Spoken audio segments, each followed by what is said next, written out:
सो hey guys welcome back. स्वागत है आप सभी लोगों का एक और नई वीडियो में। पोकेमॉन वर्ल्ड में अभी तक 8 रीजन्स को इंट्रोड्यूस करवा दिया गया है, जो कि है कैंटो, जोटो, होइन, सिनो, यूनोवा, कैलोस, अलोला और गलार। हर एक रीजन में काफी कुछ यूनिक और स्पेशल है, इसीलिए आज हम हर एक रीजन के बारे में 20 पोकेमॉन फैक्ट्स को देखने वाले हैं। वीडियो काफी ज्यादा इंटरेस्टिंग होगी, लाइक करना मत भूलना, चैनल को सब्सक्राइब करके बेल आइकन को ऑल पे सेट कर देना। अब वीडियो को स्टार्ट करते हैं, let's get started.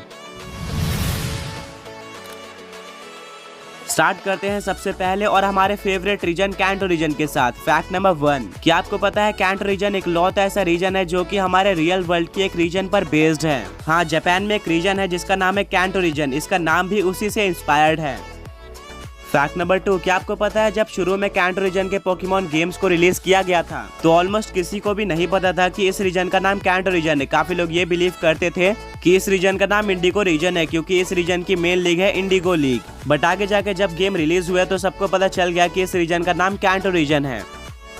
Fact number 3, क्या आपको पता है कैंटो और जोटो एक लौते ऐसे रीजन है जो कि एक दूसरे से जमीन से कनेक्टेड है। कोई भी आसानी से कैंटो से जोटो जा सकता है या फिर जोटो से कैंटो आ सकता है। बाकी सारे रीजन एक दूसरे से काफी दूर है, जहां पर जाने के लिए हमें शिप्स का यूज करना पड़ता है। फैक्ट नंबर 4, अब बात करते हैं जोटो रीजन की। क्या आपको पता है जोटो रीजन एक लौता ऐसा रीजन है जहां पर ऐश का एक भी ट्रैवलिंग कंपेनियन चेंज नहीं हुआ था। फैक्ट नंबर 5, क्या आपको पता है जोटो रीजन एक लौता ऐसा रीजन है जहां पर ऐश ने अपने किसी एक पोकेमॉन को हर एक जिम बैटल में यूज किया था, जो कि था पिकाचू। ऐश ने पिकाचू को इस रीजन के अंदर 8 जिम में यूज किया था। फैक्ट नंबर 6, नेक्स्ट रीजन है होइन रीजन। क्या आपको पता है होइन रीजन एक लौता ऐसा रीजन है जहां पर हर एक जिम के बैच का नेम उसके जापानीज नेम से बिल्कुल सेम है, उनको बदला नहीं गया है। जबकि बाकी सारे 7 रीजन्स के अंदर एक न एक जिम बैच ऐसा है जिनका नाम जापानीज और इंग्लिश में अलग है।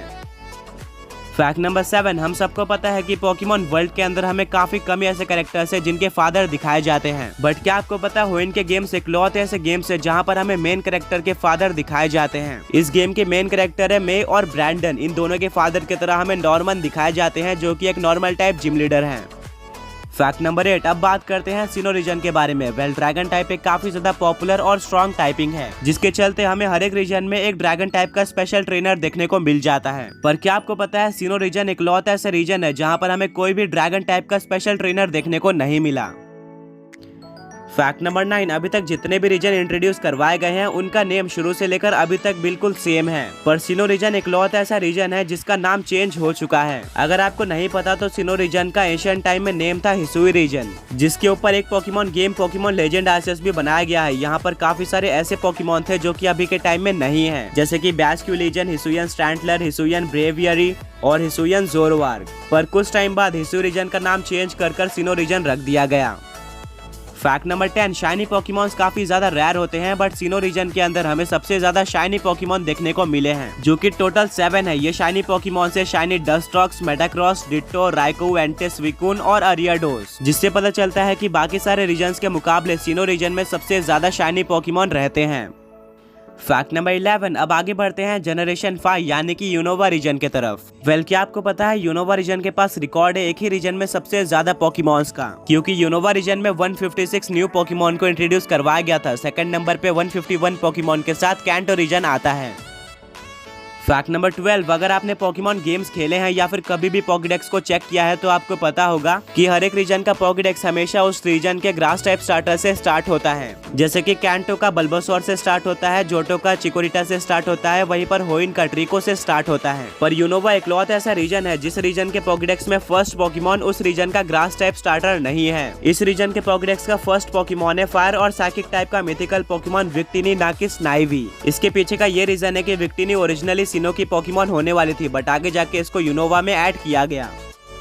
फैक्ट नंबर 13, जैसे कि मैंने बताया कि सिनो रीजन का ओरिजिनल नाम हिसुई रीजन था। इसी तरह से यूके में कुछ प्री रिलीज मटेरियल में हमें यूनोवा रीजन का नाम एलियोस रीजन दिखाया गया था।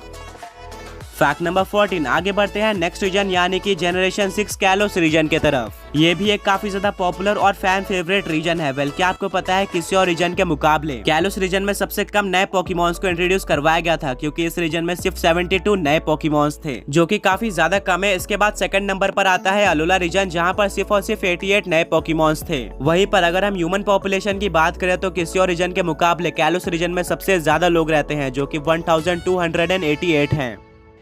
फैक्ट नंबर 15, क्या आपको पता है कैलोस रीजन ही सबसे पहला रीजन था जहां पर किसी गिमिक या फिर फेनोमेना को इंट्रोड्यूस करवाया गया था, जो कि था मेगा एवोल्यूशन। मेगा इवॉल्व होने के बाद पोकेमॉन के बेस स्टैट 100 पॉइंट से बढ़ जाते हैं और इनकी डिजाइन भी चेंज होकर काफी औसम हो जाती है। अभी तक 46 ऐसे पोकेमॉन है जो कि मेगा इवॉल्व हो सकते हैं। इस रीजन के बाद हर एक रीजन में एक ना एक फेनोमेना आया था, बट इस रीजन के पहले कोई भी फेनोमेना एग्जिस्ट नहीं करता था। फैक्ट नंबर 16, अगला रीजन आता है जनरेशन 7 यानी कि अलोला रीजन। अलोला रीजन में काफी सारे आइलैंड्स हैं एंड क्या आपको पता है हर एक आइलैंड का नाम हवाईयन लैंग्वेज के कलर्स पर बेस्ड है। जैसे कि हवाईयन लैंग्वेज में पिंक कलर को अकाला बोला जाता है, इसी पर बेस्ड है अकाला आइलैंड। हवाईयन लैंग्वेज में पर्पल को पोनी बोला जाता है, इसी पर बेस्ड है पोनी आइलैंड। हवाईयन लैंग्वेज में रेड कलर को उला उला बोला जाता है, इसी के ऊपर बेस्ड है उला उला आइलैंड। वहीं पर लास्ट आइलैंड यानी कि मेले मेले आइलैंड बेस्ड है ब्लैक कलर पे, जिसको हवाईयन लैंग्वेज में एले एले बोला जाता है। फैक्ट नंबर 17, क्या आपको पता है किसी और रीजन के मुकाबले एनिमे के अंदर ऐश सबसे कम बार अलोला रीजन गया है किसी और रीजन से, क्योंकि ऐश पोकेमॉन जर्नीज में सिर्फ 3 बार अलोला रीजन जाता है। इसके अलावा ऐश कभी भी किसी और रीजन से अलोला रीजन नहीं गया, जिससे ये सबसे कम विजिट किया हुआ रीजन बन जाता है। फैक्ट नंबर 18, क्या आपको पता है अलोला रीजन सबसे पहला ऐसा रीजन था जहां पर हमें नॉर्मल पोकेमॉन्स के नए फॉर्म्स देखने को मिले थे, जो कि एक अलग रीजन में अलग दिखते थे। अलोला रीजन में अलोलन फॉर्म्स को इंट्रोड्यूस करवाया गया था। इसके अलावा अलोला रीजन सबसे पहला ऐसा रीजन था जहां पर कोई भी जिम लीडर या फिर बैजेस नहीं थे। पोकेमॉन एनिमे का ये सबसे पहला ऐसा रीजन था जहाँ पर ऐश से पहले कोई भी चैंपियन नहीं था। और हाँ, हम ये कैसे भूल सकते हैं कि यही वो रीजन था जहाँ पर ऐश सबसे पहली बार चैंपियन बना था। फैक्ट नंबर 19, अब फाइनली बात करते हैं लास्ट रीजन यानी कि जनरेशन 8 गला रीजन के बारे में। अभी तक काफी सारे फेनोमेना इंट्रोड्यूस करवा दिए गए हैं, जैसे कि जी मूव या फिर मेगा एवोल्यूशन। जिस रीजन में ये इंट्रोड्यूस करवाए गए थे इनको उस रीजन के बाहर भी यूज किया जा सकता है। पर गला रीजन का फेनोमेना यानी कि डायनामैक्स और जायगेंटामैक्स इकलौता ऐसा फेनोमेना है जो कि सिर्फ और सिर्फ उसी रीजन के अंदर हो सकता है। और फाइनली फैक्ट नंबर 20, क्या आपको पता है गला रीजन काफी सारे चीजों में काफी यूनिक था, जैसे कि ये सबसे पहला ऐसा रीजन था जहां पर हमें कोई डार्क टाइप का जिम देखने को मिला हो। ये सबसे पहला ऐसा रीजन था जहां पर हमें कोई भी लाइट फोर देखने को नहीं मिला। इस रीजन में सबसे ज्यादा फॉसिल पोकेमॉन इंट्रोड्यूस करवाए गए थे, जो कि 4 थे। ऐसा सबसे पहली बार हुआ कि इनमें से कोई भी फॉसिल पोकेमॉन रॉक टाइप का नहीं था। इसके अलावा पोकेमॉन जर्नीज का एपिसोड 32 इकलौता ऐसा एपिसोड था जहाँ पर ऐश और पिकाचू देखने को नहीं मिले थे।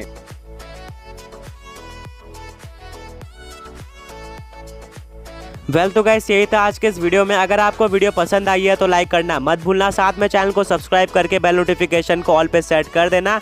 एंड दोबारा मिलेंगे एक और ऐसे ऑसम वीडियो के साथ। Until then peace out.